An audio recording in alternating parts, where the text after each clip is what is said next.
We are so privileged to have Rabbi Krantz back with us again. How many of you were here last week? Okay, so I'm going to give a little bit of his professional background for those of you who weren't here last week. He is the chief rabbi at Congregation B'nai Yisrael of Armonk.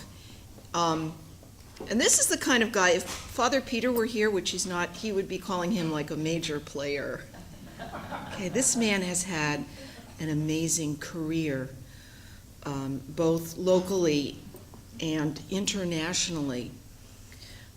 He has had a lifelong commitment to peace and justice and civil rights issues, a commitment to reaching across all kinds of divides, African American, white, Arab American, interfaith dialogue, both in this country and abroad.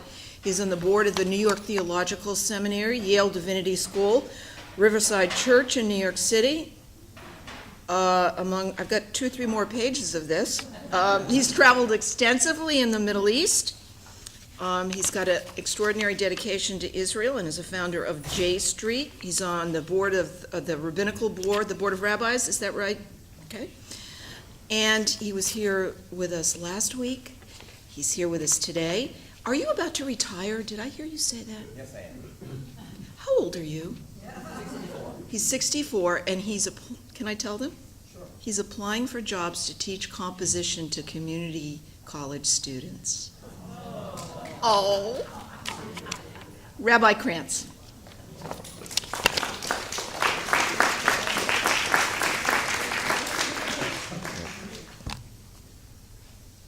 Put this here. I think I'm supposed to put this on, right? Yeah. And I'm going to try and remind me to repeat the questions. I'm not very good at that because I'm so... Also, Yes. if you have a question or a comment, This doesn't seem to... if Yes? you're Ah. asking a question or have a comment, please stand up and shout it out so everyone can hear. Yeah, I get so worried about how to answer them that I forget to repeat them.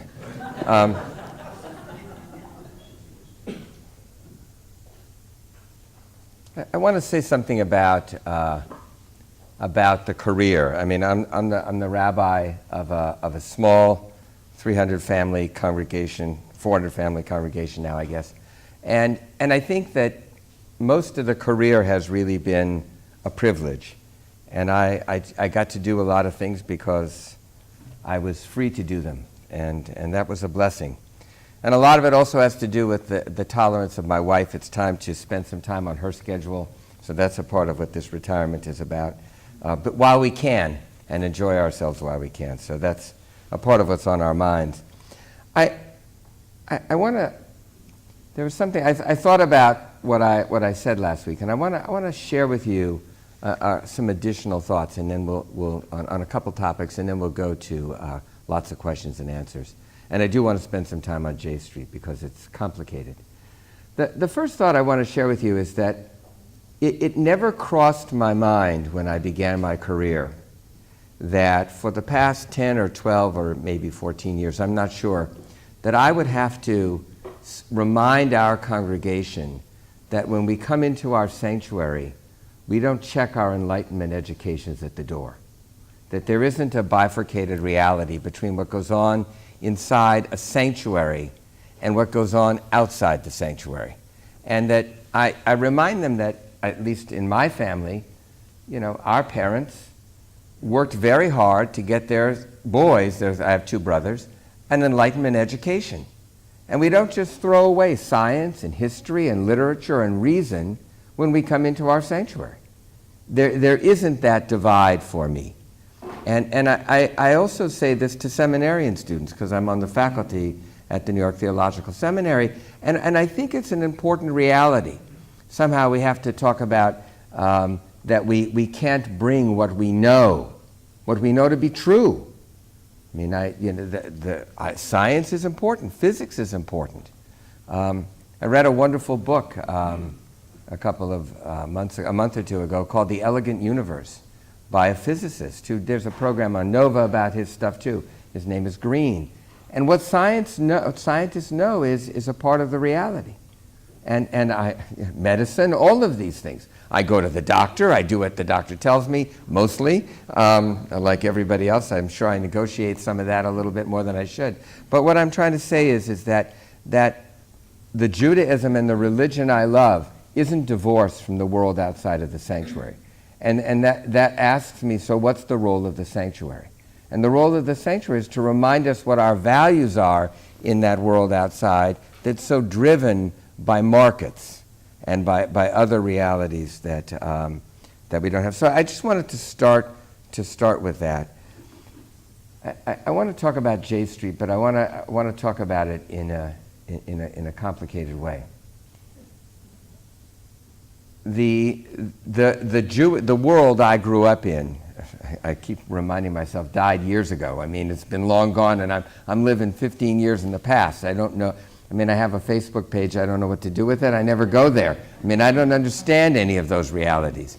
I still tend to make phone calls as opposed to send an email.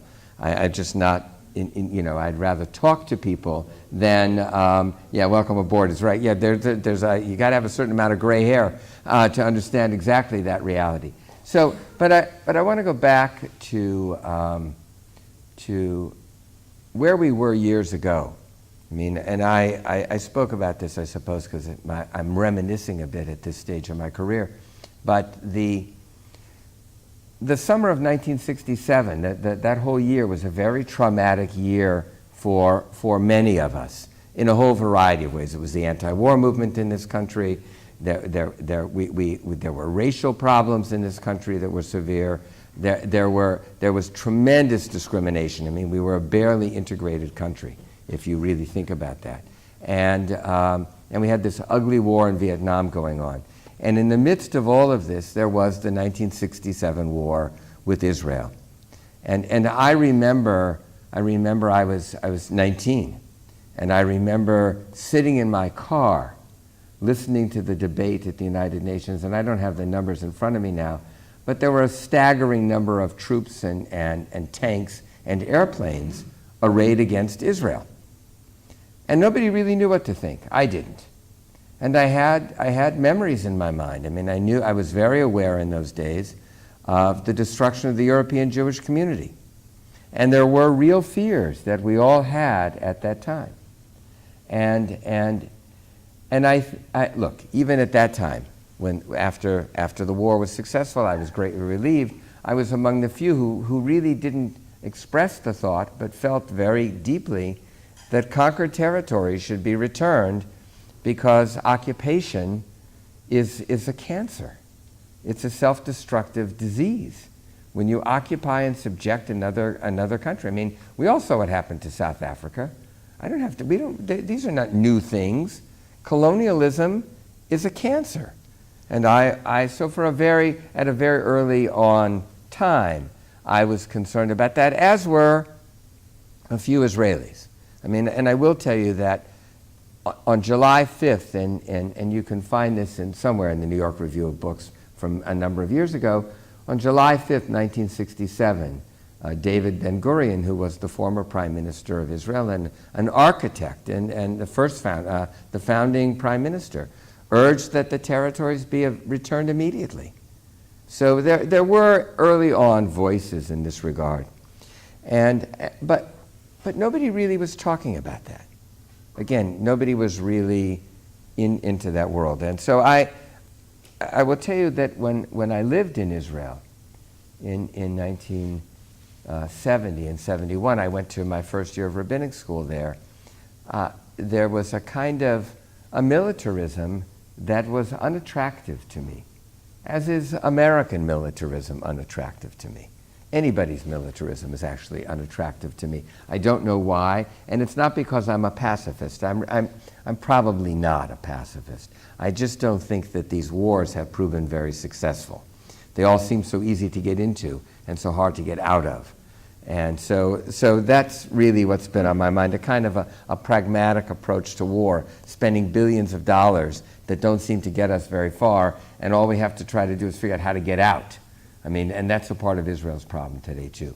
And America's problem, how to get out of Afghanistan, how to get out of Iraq. I mean, these are are really serious problems.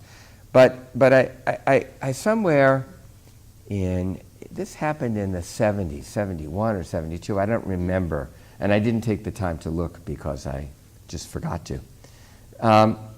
There was an Israeli named Amos Alon, who was the correspondent, the Washington, D.C. correspondent for the Israeli newspaper Haaretz, and an author of a book that he wrote called Israelis, Founders, and Sons, and it was about the founding generation and their children, a very interesting book at the time in the early 1970s.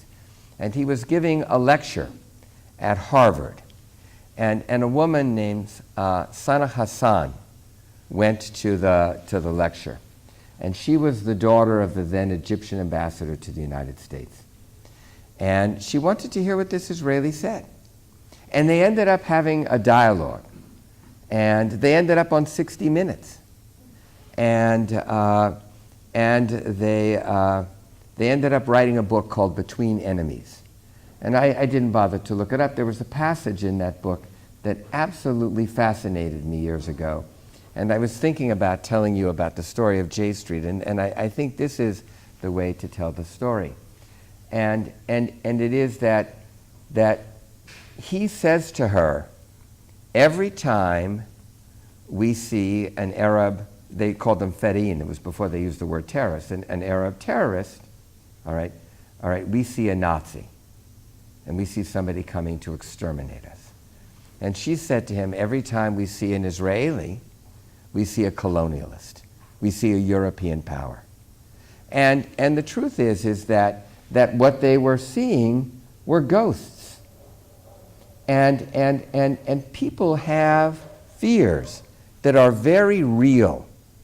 And a lot of those fears underlie this Arab-Israeli conflict. And some of them are ghosts, all right? And then some of them are painful memories. I entered into a correspondence with a rabbi about in Israel. And this is, 10, 12 years ago. And his name is Mickey. I am not going to tell you more about him. And we just disagreed. And I decided I should go and see him. And I walked into his house, and there was a picture of his son, who had been killed in one of the wars in Lebanon. And suddenly, our disagreement was understandable to me. He was also dealing with that terrible loss, and in some ways needed to justify that. And we've corresponded since. I wouldn't tell you that we're friends. We're not close social friends, but I think that we both have an understanding of each other that is deeper because of that one visit and the realization that we had different stories to tell. And that there is that complexity that overlays life and I share those perspectives because, I was involved in the early 1970s after the Yom Kippur War. That was also rather devastating. A group of many of us rabbis, I was then a rabbinic student, I wasn't quite a rabbi, had harbored thoughts about returning the territories and doing all of this, and we had not really spoken our minds the way we felt we should. And so we founded a group in New York. I got associated with them this was in 1973, early 74, we started a group. Then that's when I became involved, and I became a rabbi in 75. But I met one of the members of the Knesset. There were, in those days, 2 or 3 members of the Israeli parliament who were advocating a two-state solution, and there were a couple of Arabs. So there were about 5 out of 120. We were a very, very small minority.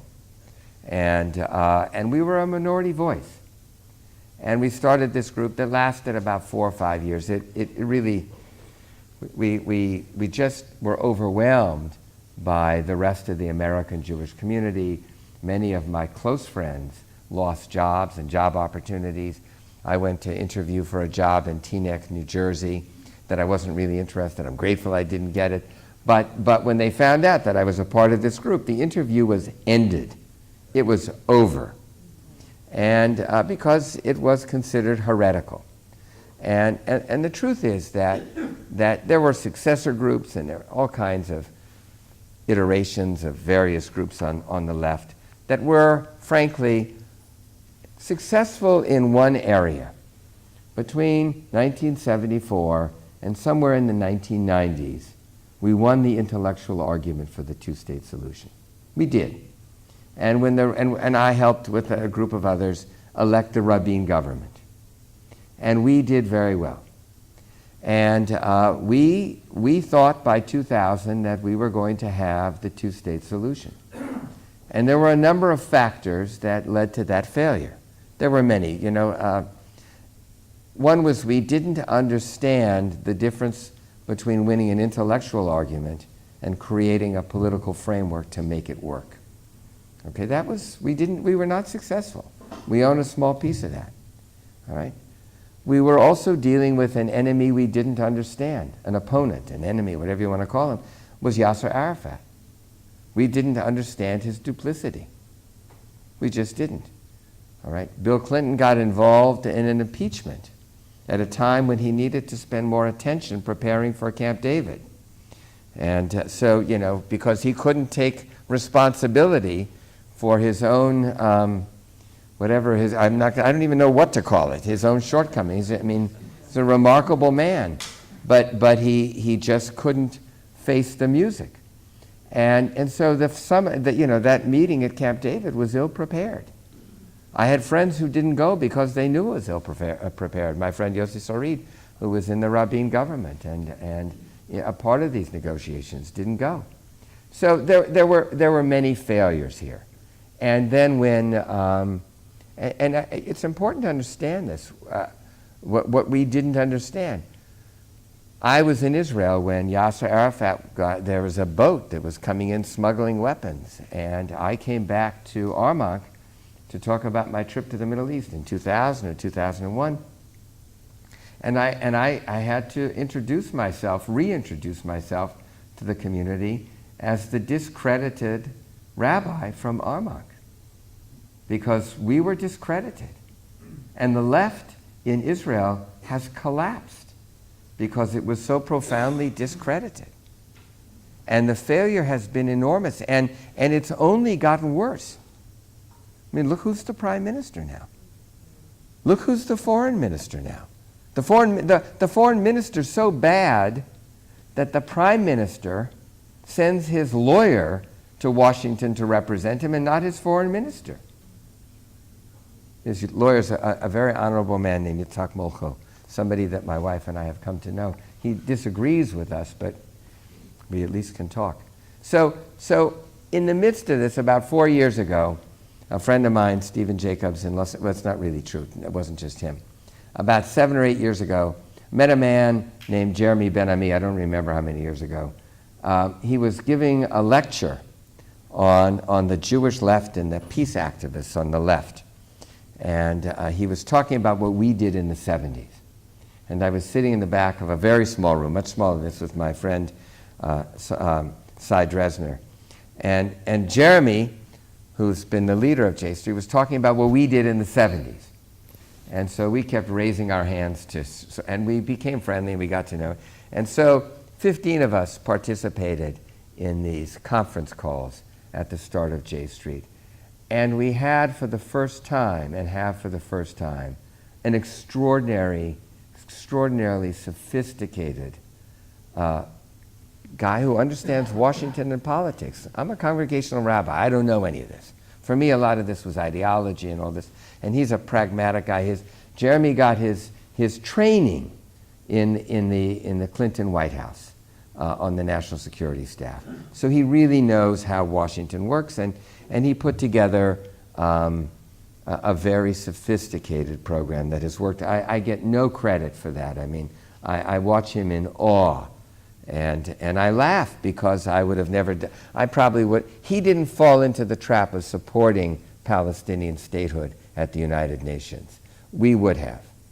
because it was ideologically correct, but Jeremy understood intuitively that would put us outside a consensus. So the J Street thing has been an extraordinary part of the last few years, and I'm sort of the old timer on the leadership council, and he sort of keeps me around, which is kind of fun. So I enjoy that. But I will tell you that we have a tough road to hoe. We have a tough road to hoe because the way isn't so clear, and September 11th wasn't a help to us, and all of the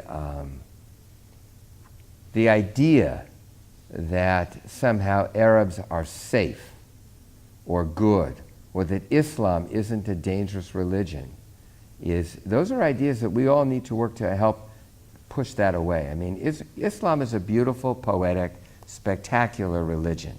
And I don't want to be represented by Benjamin Netanyahu any more than my Muslim friends want to be represented by Al-Qaeda or any of the Hamas or any of these other groups. And so I think it's very important for us to talk about the nature of that challenge and how to overcome it, because the anti-Muslim climate in our country is ferocious, and it frightens me.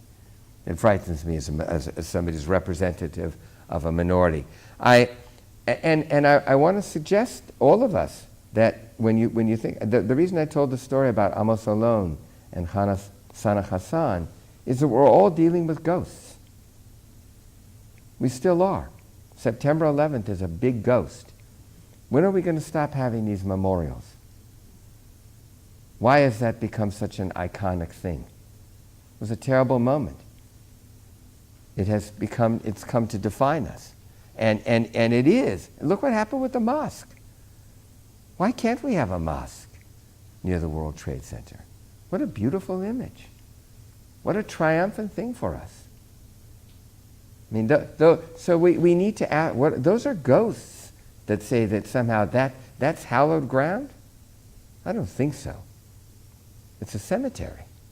For me, cemeteries aren't hallowed ground. They're places where you put people because you don't know what else to do with them. That's a whole other story. I mean,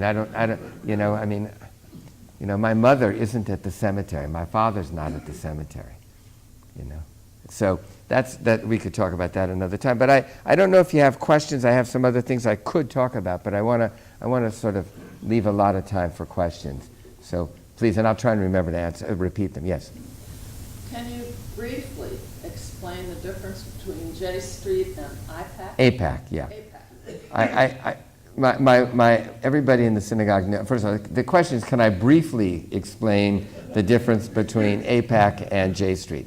And the problem with the question for me is the word briefly. I once told my friend in the city, a preacher, I can't say anything, and he said to me once, takes him 20 minutes to clear his throat. So here's what happened. AIPAC is the American Israel Public Affairs Committee, and it was started in the 50s.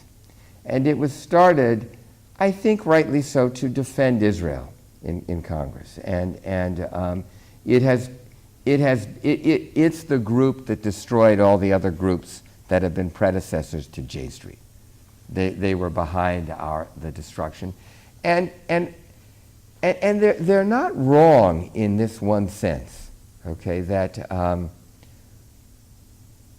it's much easier to represent Israel's interest if we represent Israel's interest as a single interest, as a non-divided community.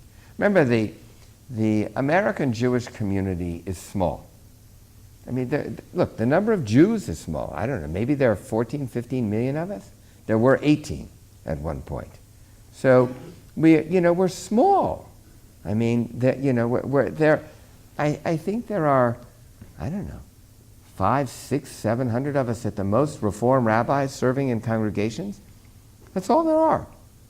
So our interests as a community would be represented, better if we just had one voice. And AIPAC has been the dominant voice, and it's a conservative voice. And to me, it's a voice that's dominated by the military wing, if you were, the military ideology, as is our own country. It already came up in the presidential debates. We need to expand the military. The military is going to ensure our democracy, kind of thing. That thinking exists in other communities as well, and has been until recently the dominant voice of the American Jewish community. And AIPAC has gone after us with a vengeance. Okay? And we were fortunate that we had a very sophisticated group of people on the board of J Street. And I'm not one of the sophisticated. I'm the old-timer. And I'm enjoying watching these guys and gals work. I mean, they're amazing. And they really understand how to address political issues from inside Washington. And the difference is we're liberal, we are pro-peace and pro-Israel. The other group is just pro-Israel, no matter what the reality is. And AIPAC also, by the way, gave the Rabin government a run for its money and never supported him. The American Zionist Organization never supported Rabin and Peres in the peace initiative. Weren't supportive of what went on the lawn at the White House with Clinton and Arafat. They just weren't. They were afraid of them. They were dealing with ghosts. All right, that to me is how we deal with our ghosts is the difference. All right, and we're all dealing with different ghosts. And AIPAC has most of the money, and we're giving them a run for the money. But I want to share with you what gets complicated. Okay, success complicates. All right, and we've been wildly successful. There were 15 of us on these conference calls. I think it was 4 years ago. All right, and we now have almost 200,000 people identified as supporters of our organization. And we're on a lot of college campuses. And we've proven ourselves to be a growth industry in the midst of this horrible recession that we're in. And so we're doing very, very well.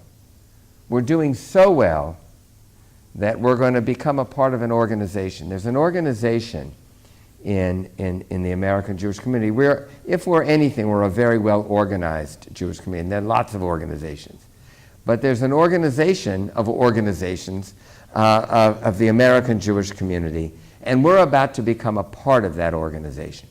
You have to have a certain number of affiliates, and there are ways to get into this. And it's the Anti-Defamation League, it's AIPAC, it's the American Jewish Committee, the American Jewish Congress. There are some 30 organizations. And we're going to become a part of that.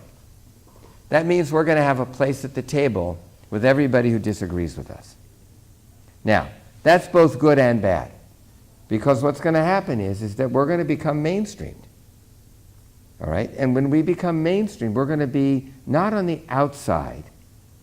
We're going to be on the inside. And that changes us. It makes us less ideologically pure.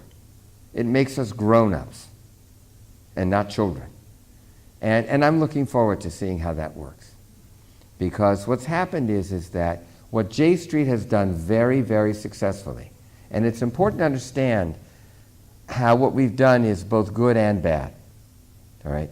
What I told our congregation when J Street got started, and we were starting to be very successful, more so than we anticipated, is that we've now delineated very sharply a division in the American Jewish community between those who are pro-peace, two-state solution people, and those who are not.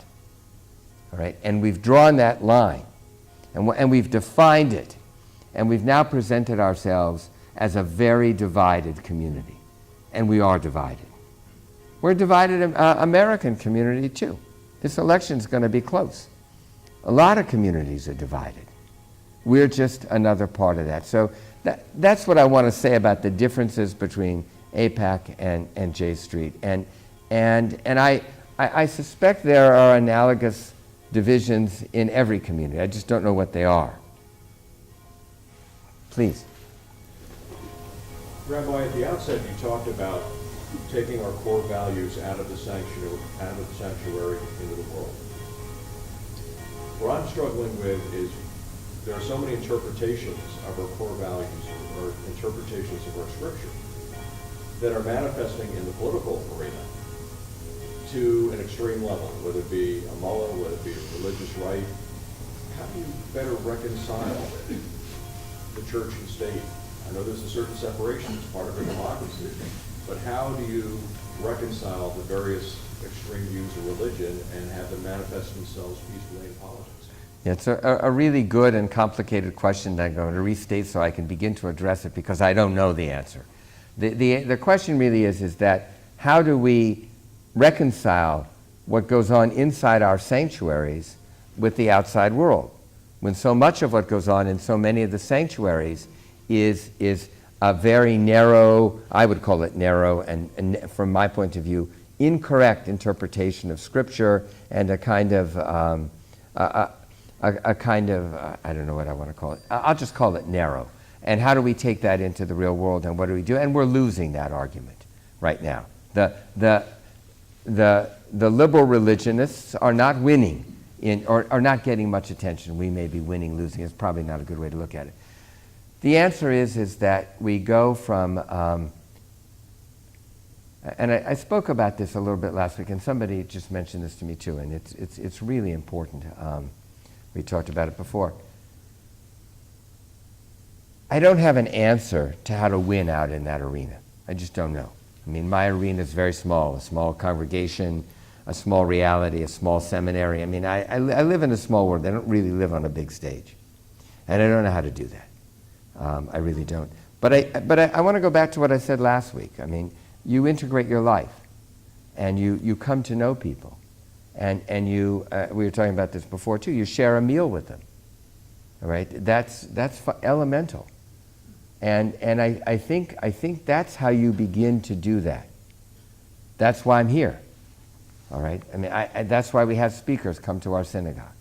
That's why we've had Arabs and Palestinians. And there was a bit of a brouhaha years ago, because in the late 80s, my wife and I thought it would be a really good idea to invite a Palestinian professor from Columbia with whom I'd become friendly to speak, and Edward Said came to speak at our temple.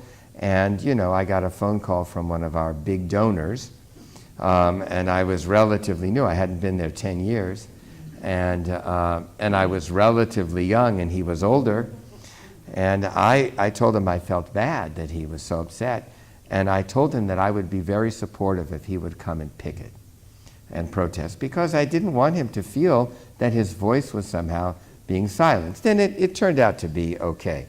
Let me put it to you this way. We didn't gain a lot of members because of that particular event. But so my answer to you is I don't have an answer to what other people should do. I have an answer to what we all should do and you have to take the time. You have to integrate your life. You have to be transformed by the experiences that are awaiting us outside of our sanctuaries. If we just come into our sanctuaries for services and go back to our work and don't do anything else in that arena outside, then we failed. We failed. And the truth is and I think I said this last week, I'm already repeating myself, it's time to go on to other speakers.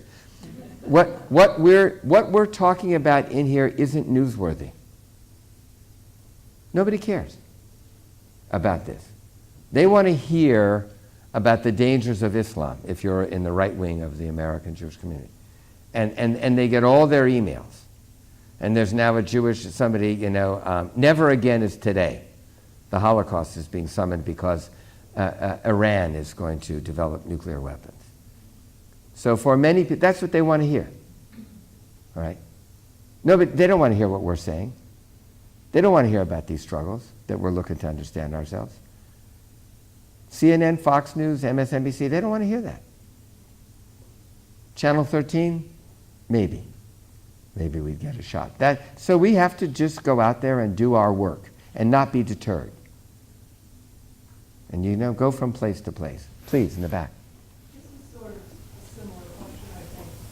And I don't know how well I can articulate this, but it seems to me that the conflicts that we see in the world, like just from long ago, have always really been at the base about economic justice, and that the Arabs who are on the fringe of what we abhor are really trying to tell us something about that, I believe, as has was true in the civil rights movement and, IRA, et cetera, et cetera, et cetera. So my question is, it seems to me that all three religions, and yours especially, have always championed the idea of achieving economic justice. And there's a great deal of history of Jews supporting that in real ways. And my question is sort of like, how does one explain the incredible contradiction between what our religious avatar, the teachers taught us about that subject, and how it really plays out in terms of the little, kind of like, doesn't happen, and where do we go with that?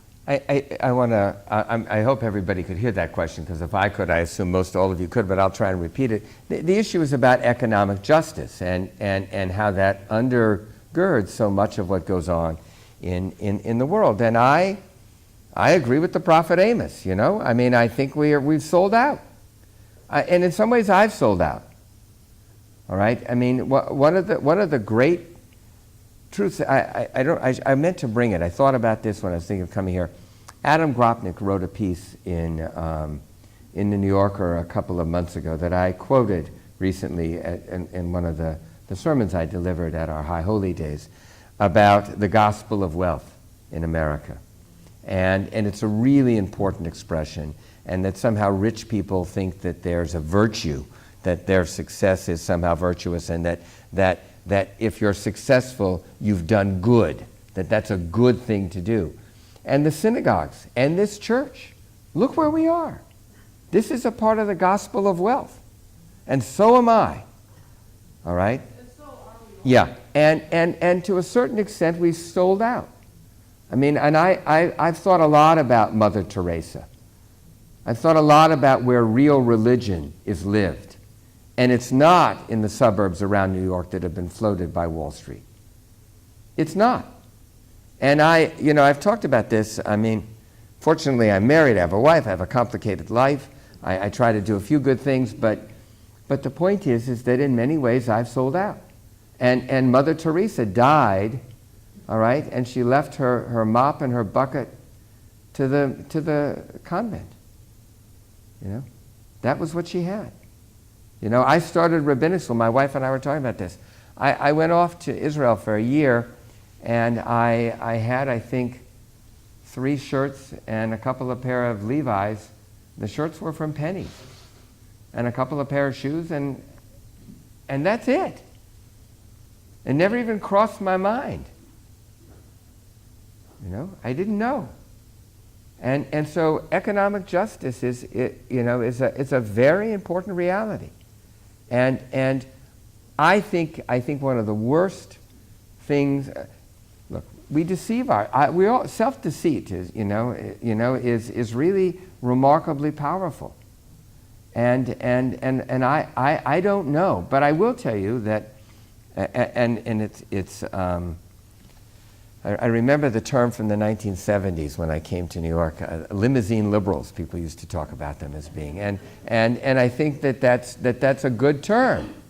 I think that it's apt. I think that synagogues and churches are being turned into businesses. One of the members of our congregation, who's a brilliant lawyer and a very successful hedge fund guy, kind of hedge fund, he's not really a hedge fund, but is now on the board of trustees of a university because he's made a tremendous amount of money, and he's a lawyer by profession.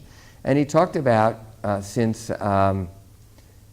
Daniel Webster, there's always been a concern about is the law, in and of itself a business, or is it a service? And he talked about the inflection point, and it's become a business, and that's not all bad. And what I can't stand about my friend, who's also a Republican, who's a dear friend whom I adore, is that he's sometimes more reasonable than I am. And he is reasonable. And I found his speech disgustingly reasonable, so I had to quote him he knew I was quoting him, but nobody else did. And where in the world of religion, where are we in this gospel of wealth, What's the business of our synagogue? And for years, I've lived off of the business. I've taken a salary. I mean, I've given back a lot too, I hope a lot, but the question really is what is the economic reality?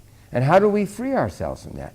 And so my position is that the business of the temple wasn't a business, but if it were a business, the business of the temple is social justice. But we've also built a building for $3 million 12 or 15 years ago, whenever it was. And I was so uncomfortable with that I called it redefining modesty as $3 million. But we built it. And we have to support it, maintain it. So, and here too. So the question about economic justice is very important. And how do we give back to the community? And how do we structure our lives to do that? And I think, we take care of our children first.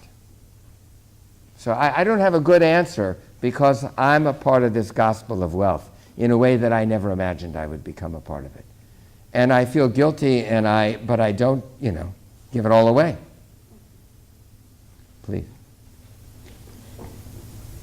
Returning to your opening message, if I understand it, largely it's that the idea of a two-state accommodation, which isn't just with respect to Palestine and Israel, but also Christians, the rest of the world, it's on hold because of lack of leadership.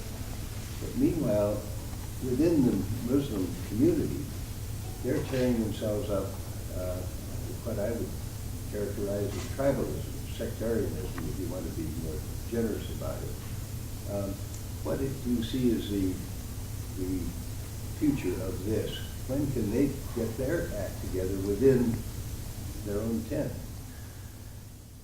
First of all, I don't know that's the question is really about the nature of tribalism in the Arab world and Muslims going at each other and being divided and all this. I'll share with you two thoughts, and then we have somebody who's more of an expert on this than I am. The question is about what do we do about the Muslim world that's tearing itself apart with sectarian violence and all of those realities.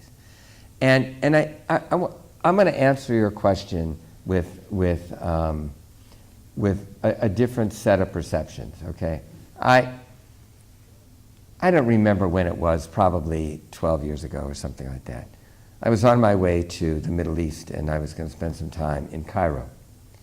And people were driving me crazy. And, it's so unsafe, it's the Arab world this, and we see a lot of the stuff on news, and whatever it was. And I went through all that security, so it must have been after September 11th, and that's probably what it was. And I finally got on the airplane, and I said, first of all, these people aren't going to be looking for a New York rabbi in the streets of Cairo. They're just not. I mean, it's just not going to happen that I'm that significant. And secondly, they're worried about their families. They're not worried about sectarian. They're human beings. And I got to Cairo and everything was just fine. I was walking around the streets of Cairo. Everybody was fine. All right? People were going to work. What we see on the news that shapes our perception isn't really the reality there. There are dangerous people. There are dangerous Christians. All right? The Christian militia movement is significant in the United States. Timothy McVeigh wasn't alone. All right? A lot of people who are good Christians in their own eyes are now very heavily armed. Jews are starting to buy guns, which is driving me crazy. The things I never thought I would be dealing with at the end of my career are armed Jews with tattoos. Those are two things I never thought would be, for me, the idea that there are Jews with tattoos is just inconceivable. So I've been wrong about a lot of things. I don't know why you should ask me questions that you think my answers. I haven't been able to anticipate very many of these trends. But this is what I'm saying to you before. That's why I started with the story about Sana Hassan and Amos Alon and ghosts. These are images, all right? There are, how many billion Muslims? A billion? Whatever they are. All right. If they were really crazy, we'd be in serious trouble. You know, I mean, I think I said this last week. Come on, that's not the reality. Walk the streets. I mean, it's not what you think. I mean, I told the story, but I'm going to repeat it because I'll tell you why I'm going to repeat it. Because something happened between this week and last. I told you the story last week. I was in Basra, and I took a walk alone at night, all right, in the middle of all of this stuff. And I went by the liquor store. And there I saw Johnny Walker, and there I saw, one of our minders buying. I was cleaning out the house because we're moving in June. I found one of the bottles I should have brought for you of Iraqi-made liquor. They made liquor in Iraq. It wasn't just imported. It was terrible. I saved it, and then I'm going to throw it away finally. The point I'm trying to make is that the Arab world isn't what you think it is. It's what we see of it is so distorted. I'm not saying there aren't dangerous Arabs. There aren't dangerous Muslims. There are dangerous Jews. They scare me to death. The foreign minister of Israel is unstable and a dangerous man and a bigot and a racist. And there are some Christians who are bigots and racists and horrible human beings. If I have any comfort in any of this is that there are so few Jews. There are very few good ones, and there are very few really terrible evil ones. So I have some solace in that regard. We're outnumbered in every venue, good and bad. But I just think what are we going to do about them? We're going to help them. Somebody mentioned economic justice, literacy, education. I was in a school. I mean, I have pictures on the walls in my office in Armonk that I'm going to take with me. But it's of a classroom in Iraq someplace. I can't remember, Basra maybe. There are no books, no pencils, no anything. They went for a few hours a day. They don't have an education. They are essentially illiterate. So those are our challenges. It has nothing to do with Christianity, Islam, or Judaism. There's economic injustice. And it's growing. It's growing worse. I mean, and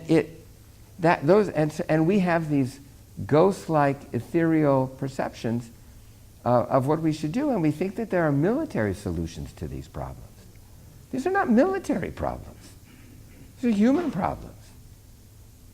So I don't know how else to answer that. Do you want to answer? You want to say something about the complexity of the Muslim community? I mean, I think you should. Oh, my time is up? Oh my! I've got to get suited up. That's why. Oh, okay. It's for church. I want to thank you on behalf of the parish for coming and leading us in this discussion in such a gentle, thoughtful way. Oh, thank you. It's just been fabulous. Well, thank you. When I became Bishop of New York, the people that greeted me, the Board of Rabbis, invited me for lunch, and the Rudin brothers. Right. Good. And we became good friends, Jack and I. Good. Yeah. I want to thank you so much for being with us and helping us in this way. It's just been great. Thank you. Thank you all. It's really been a privilege. Thank you. Thank you very much.